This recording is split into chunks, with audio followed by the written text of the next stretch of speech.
हमारे prime minister Narendra Modi ये बहुत इलेक्शन जीतते हैं, कुछ आदत सी है नहीं इलेक्शन जीतने की, पर ऐसी क्या बात है जो इतने इलेक्शन जीत रहे हैं?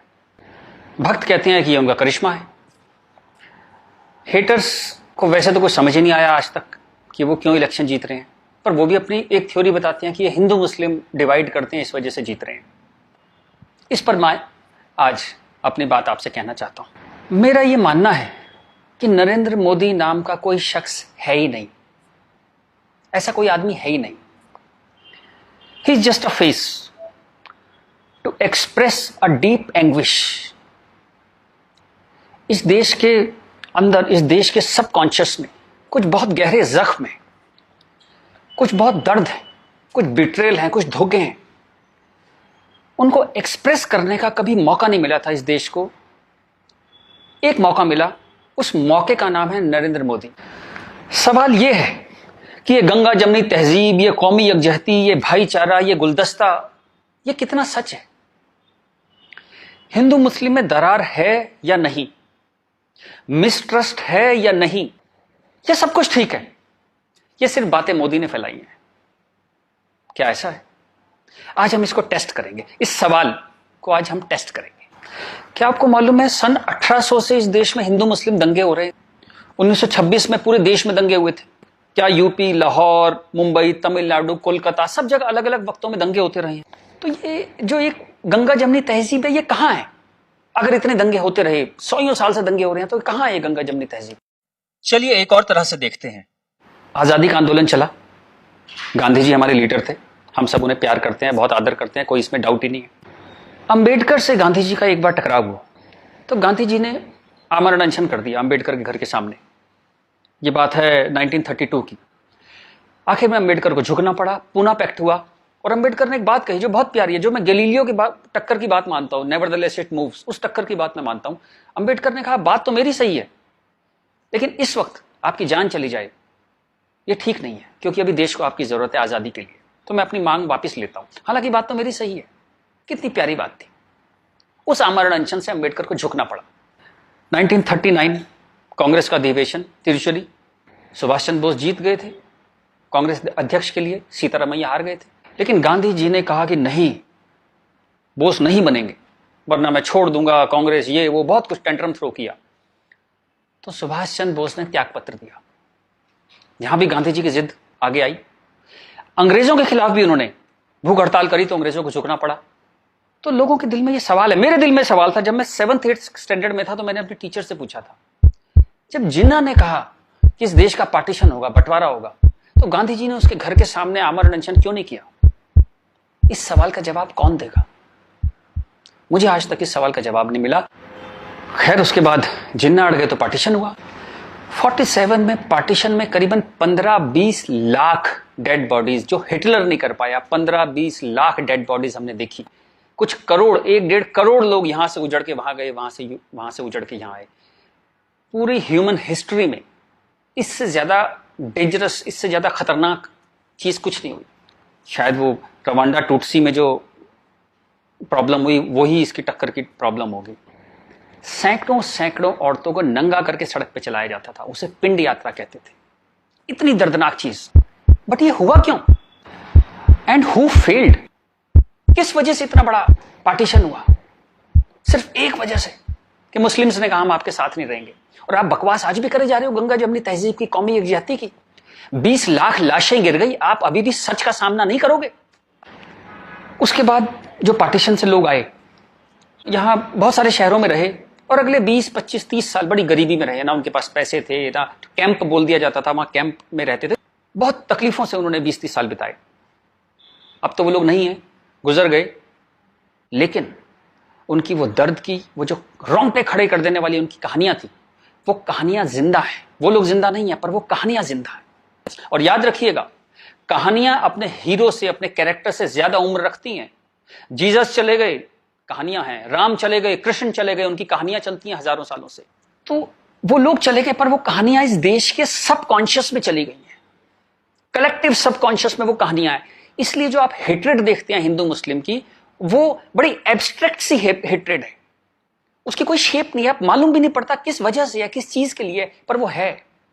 फिर आजादी हो गई, सरकार बन गई, कॉन्स्टिट्यूशन आ गया, उसके बाद फिर अजीब अजीब सी चीजें होने लगी इस देश में। शरिया की बातें होने लगी, 4 शादियां कर सकते हैं, हां कर सकते हैं। शाहबानो आती थी तो पूरा पार्लियामेंट उल्टा लटक जाता था सुप्रीम कोर्ट को दबाने के लिए। ये कुछ अजीब अजीब सी चीजें होने लगी इस देश में। तो कभी ये क्यों नहीं कहा गया कि हाँ, हम शरिया पूरी तरह लागू करेंगे, हिंदू चोर जेल में जाएगा, मुसलमान चोर के हाथ काट दिए जाएंगे, क्योंकि शरिया में ऐसा कहा गया है। ये कभी कहा ही नहीं गया किसी प्लेटफॉर्म पर, लोगों के दिल में था। अब इस सवाल को दबाया कैसे गया? कांग्रेस के हाथ में ताकत आई, अब उसे इस बात से बचना था कि पार्टीशन हमारी वजह से हुआ, हम लोग फेल हो गए। तो उन्होंने सारे टेक्स्ट बुक अपने हिसाब से लेके सारे यूनिवर्सिटीज के वाइस चांसलर्स और ये एनसीईआरटी, सीबीएसई सबके हेड्स उन्होंने अपने आदमी भर्ती करने शुरू किए। उन्हीं लोगों को पद्मश्री देना शुरू किया, उन्हीं लोगों को तमाम मनसब और तमाम तरह की, वही चीफ गेस्ट बनते थे जलसों में।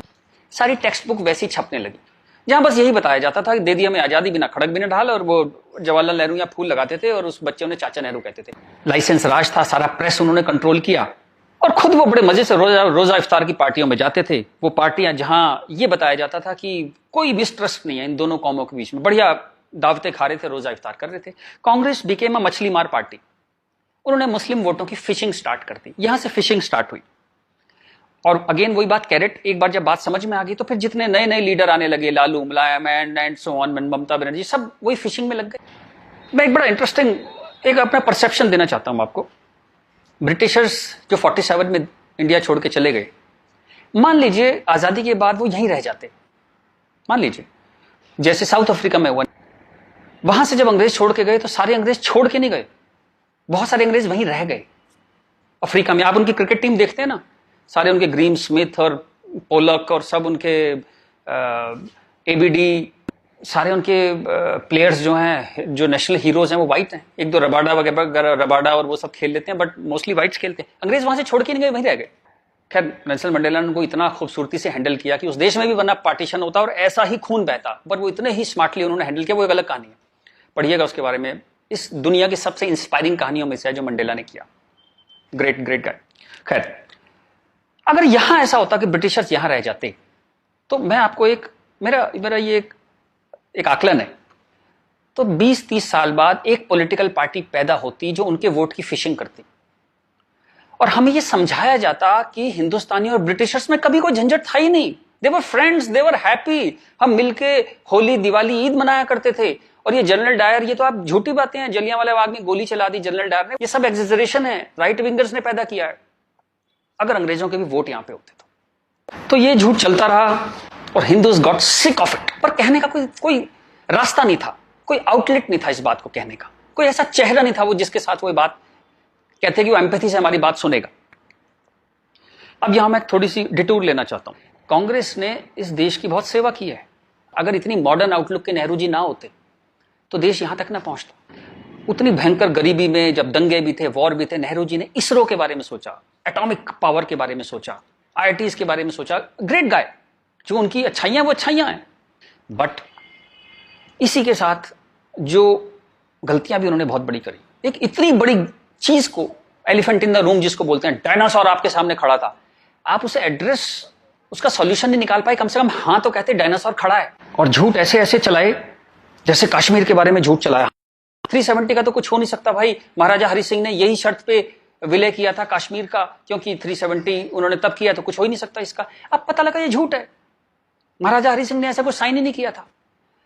ये तो दलाल टाइप के लोगों ने 1.5 साल बाद, 1.25 साल बाद लाए 370, और अंबेडकर ने साफ साफ मना किया कि नहीं है ये 370 नहीं लगाऊंगा, इतनी खराब है ये। फिर भी लगा दिया आपने, जबरदस्ती ठोक दिया आपने। अब मैं अपनी बात पे वापस आता हूं कि नरेंद्र मोदी कोई आदमी है ही नहीं, ये वो खूंटी है जिसपे इस पूरे देश ने अपना ये जो बरसों का गुस्सा है, 50 साल का नहीं, 150-200 सालों का गुस्सा टांगना शुरू कर दिया उस खूंटी पे। डिस्कशंस स्टार्टेड हैपनिंग, गुस्से को एक जगह मिली, एंगर फाउंड अ वेंट। चलिए एक और बात करते हैं। मेरा मानना है कि हम लोग एक एहसान फरामोश कौम है। जी बिल्कुल ठीक सुना आपने, हम एहसान फरामोश लोग हैं। गुरु अर्जुन देव, गुरु तेग बहादुर, बंदा बहादुर, भाई मती दास, हकीकत राय, गुरु गोविंद सिंह, आपने नाम सुने, सिख गुरुज, उनके साथी। जब हिंदू कौम इस्लामिक रूलर से बहुत परेशान थी, फोर्स कन्वर्जन हो रहे थे, बहुत जुल्म हो रहे थे, जजिया वजिया बहुत चीजें थी, तो इन्होंने हिंदुओं को बचाने के लिए ये सब कुर्बानियां दी। किस गुरु को जिंदा जला दिया गया, किसको गर्म तवे पे भून दिया। बात समझ रहे हैं आप? जैसे सब्जी बनाते हैं आप, गर्म तवे पे जिंदा भून दिया, किसको आरे में से बीच में से काट दिया, किसको रुई से बांध के जला दिया, किसके बच्चों को दीवार में चिनवा दिया, किसके बच्चों के दिल निकाल के बाप के मुंह में ठूस दिए। ये सब कहानियां हमने पढ़ी। इनकी कविताएं हम स्टेज पे गाया करते थे जब हम छोटे थे। हकीकत हूं, हकीकत को हकीकत जब बताऊंगा, हूं एक लाखों को हकीकत मैं बनाऊंगा। इस सारे जुल्म को सहकर हिंदुओं में से एक वॉरियर कौम पैदा हुई, खालसा। पर आजादी के बाद टेक्स्ट बुक, कांग्रेसियां टेक्स्ट बुक थी सारी, इरफान हबीब, रोमिला थापर, इन सब ने हमें हिस्ट्री पढ़ानी शुरू करी और ये कहा गया कि भाई हम बड़े सेकुलर हैं, सेकुलर रहो और प्रोग्रेसिव बातें करो। अगर आपने ये सब बातें करी तो बड़े आप कम्युनल कहलाओगे। तो हम बड़े कंफ्यूज से हो गए कि क्या करें। तो कुछ समझ नहीं आया तो हमने सिखों पे जोक बनाने शुरू कर दिए। कल्पना कीजिए, हिंदुओं में से उठी हुई एक कौम जिसने इतने बलिदान दिए, आज हम उसके ऊपर चुटकुले बनाते हैं। बजाय उस कौम को सिर पे बिठाने के हम उस पर चुटकुले बनाने लगे। चलिए, ये वक्त भी देखा इस देश ने। यहां से प्रॉब्लम शुरू हुई। जिन मुस्लिम रूलर्स के हाथों, जिससे पूरे लंबे वक्त में वो जो हमने तकलीफें सही, जैसे ब्रिटिशर्स के हाथों सही, ब्रिटिशर्स चले गए, उन मुस्लिम लोगों के हाथों जो हमने इतनी तकलीफें सही, उनको आजादी के बाद हम कुछ एड्रेस ही नहीं कर पाए और कंफ्यूज हो गए कि ये सब जुल्म हुए भी थे या नहीं थे। ये गुरुओं ने जो इतनी बलिदान दिए थे, जो इतने सैकड़ों सालों से ये जो गुरुद्वारे बने हुए हैं, ये सच्चे हैं कि नहीं है, या ये मोदी ने बना दिए जाके चुप चुप के 200-300 साल पहले मोदी ने बना दिए। अंदर ही अंदर एक कैंसर है, इस गुस्से का एक कैंसर है जो इस देश को खाए जा रहा था कई सौ साल से। वो कैंसर पार्टीशन में दिखाई दिया।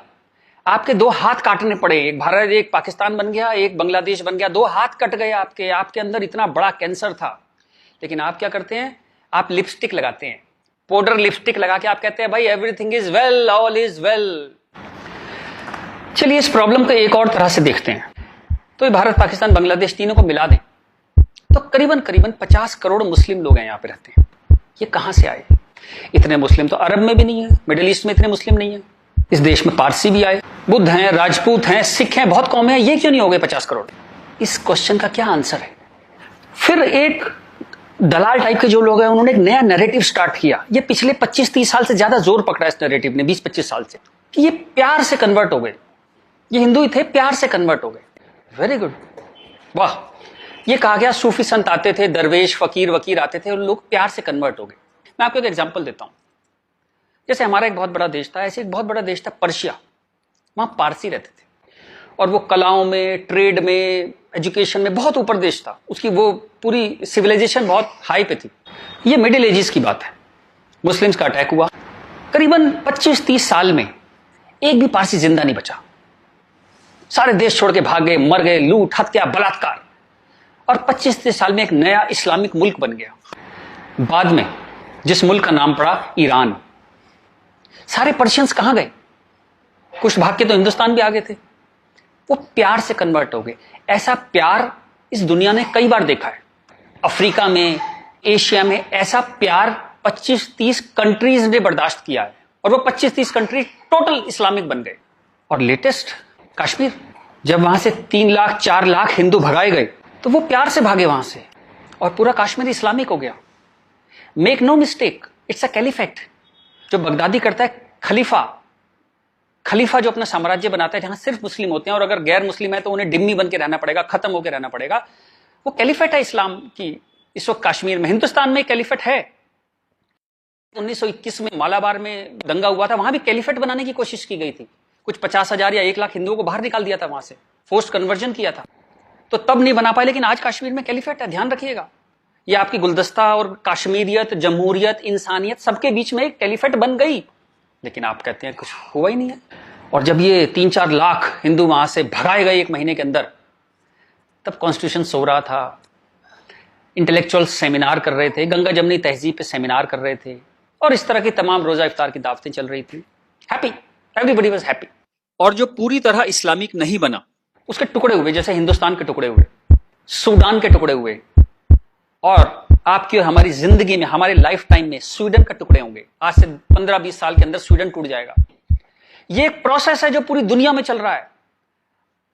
आप या तो बहुत भोले हैं, देखते ही नहीं, या आप इतने मूर्ख हैं कि दुनिया में क्या हो रहा है आपने कभी देखा ही नहीं, या आप झूठे हैं, या आप दलाल हैं। अगर आप इस पूरे प्रोसेस को मना करते हैं कि नहीं नहीं ऐसा कुछ नहीं था, यहां तो बड़ी गंगा जमनी तहजीब थी, आप इन सब में से एक हैं, या हो सकता है सब कुछ हो। चलिए मैं आपके साथ एक एक्सरसाइज करता हूं। आपके एक दादा होंगे, एक दादा परिवार है, दादा, चाचा, ताऊ, बुआ, फूफा, उधर के उनके बच्चे, सब एक पूरी फैमिली ट्री वो है। एक नाना की तरफ से है, तो एक आदमी करीबन ऐसे 10-15 परिवार उसके आसपास होते हैं। इसके बाद आप कॉलेज, आपका कॉलेज, स्कूल कॉलेज, जहां 50-100 स्टूडेंट हैं, जिसमें कुछ दोस्त हैं जो आपके साथ ट्रेवल करते हैं जिंदगी भर। फिर आपका मोहल्ला, आपकी कॉलोनी, वहां भी आप 10-20 परिवारों को जानते हैं। यूं कहें एक आदमी मोटा मोटा 700-800 1000 लोगों की खबर उसको होती है, डायरेक्ट खबर, चाहे मिले ना कि कोई बहुत दूर रहता है, लेकिन हाँ पता लगता है उसकी शादी हो गई, उसके बच्चा हो गया, डेथ हो गई, कुछ बहुत अच्छा हो गया, बहुत बुरा हो गया, खबर आ जाती है कहीं ना कहीं से। अब मैं आपसे एक्सरसाइज करता हूं, पिछले 20, 30, 50 साल में ये इन 1000 लोगों में से कितने लोग मुस्लिम बने, कितने लोग कन्वर्ट हुए? आंसर मिलेगा 0। क्या हुआ? सारे सूफी, दरवेश, फकीर रिटायर हो गए, आईपीएल देखने चले गए, इस्लाम की कशिश खत्म हो गई। दोस्त, जब तक गर्दन पे तलवार ना हो ना, कोई कन्वर्जन नहीं होता, या बहुत सारे पैसे ना हो, कोई कन्वर्जन नहीं होता। उसके बाद पार्लियामेंट पे अटैक हुआ, इस देश की पार्लियामेंट पे अटैक हुआ, और उसमें शामिल अफजल गुरु, उसके सम्मान में, उसके समर्थन में लोग खड़े हैं, हजारों हजारों लोग मुसलमान खड़े हैं, और हमने तब भी कुछ नहीं कहा, इस देश में हाहाकार नहीं हुआ। मुंबई में कुछ साल पहले आजाद मैदान में एक रैली हुई, किस लिए हुई? रोहिंग्याओं के समर्थन में। आपका क्या लेने देना रोहिंग्याओं के समर्थन में? और रैली के आखिर में क्या हुआ?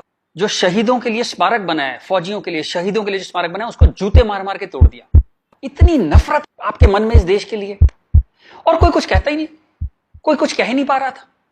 ये चल रहा था इस देश में।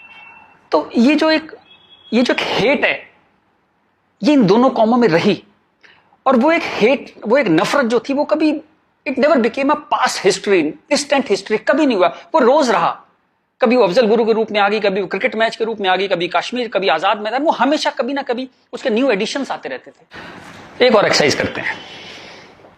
आप मोटरसाइकिल चलाते हैं, कार चलाते हैं, साइकिल, स्कूटर कुछ चलाते होंगे। जब भी आप सड़क में जाते हैं तो थोड़ा संभल के चलते हैं, लेकिन आपके शहर के जो मुस्लिम एरिया है, जब उसमें आप जाते हैं तो कुछ एक्स्ट्रा संभल के चलते हैं कि नहीं? एक्स्ट्रा संभल के, कि अगर यहां लग गई तो एक्स्ट्रा पिटाई होगी। वो जो फियर है आपके अंदर, वो जो डर है, वो कमाल की चीज है, जिसको देश कहता है नहीं, एक सिस्टम कहता है नहीं, लेकिन आपके अंदर है, करोड़ों लोगों के अंदर है, 100 करोड़ लोगों के अंदर है वो डर। और एक आखिरी एक्सरसाइज, जब भी आपको कोई ज्ञान बांटता हुआ आदमी मिले, सेकुलर मिले, इंटेलेक्चुअल मिले, गंगा जमनी तहजीब वाला आदमी मिले, सब बराबर हैं, सब धर्म है, तो उसको कहिएगा चलिए एक पेज पे लिखते हैं, गीता, बाइबल, कुरान सब एक जैसे हैं, जीसस, राम, कृष्ण, पैगंबर मोहम्मद सब एक जैसे हैं, ना कोई छोटा ना कोई बड़ा, सब प्यारे इंसान है, सब बढ़िया हैं, सब बराबर हैं। एक पेज पे लिख के उसे बोली जरा 2-4 मुस्लिम से साइन करा के ला। ऐसी ची की आवाज आएगी उस इंटेलेक्चुअल की, आपके पास जिंदगी में दोबारा नहीं आएगा। वो एक मुसलमान के साइन नहीं करा सकता इस बात पे। ये सारा ड्रामा हमारे लिए है। ये तो जहां से मैंने बात शुरू करी थी कि ये जो गुस्सा है, ये कई 100 साल का गुस्सा है, जिसको वेंट नहीं मिला, कभी निकलने की जगह नहीं मिली। और ये जो बार बार दंगे होते हैं ना, ये उसकी ईएमआई है। And coming back to the point, Modi कोई आदमी है ही नहीं, मोदी वो मौका है, और वो गारंटी है कि इस बार जब शाहबानो पार्लियामेंट में आएगी कि हलाला हो गया, कि 4 विवाह हो गया, कुछ हो गया, इस बार पार्लियामेंट ब्लैकमेल नहीं होगी। वो एक शख्स नहीं है, वो एक इमोशनल बाम है, एक इमोशनल मलहम है, जिसकी इस देश को कई 100 साल से जरूरत थी। और अगर आप सोचते हैं कि एक आदमी क्या कर सकता है, तो दोस्त, कैसे आकाश में सुराख नहीं हो सकता, एक पत्थर तो तबीयत से उछालो यारो।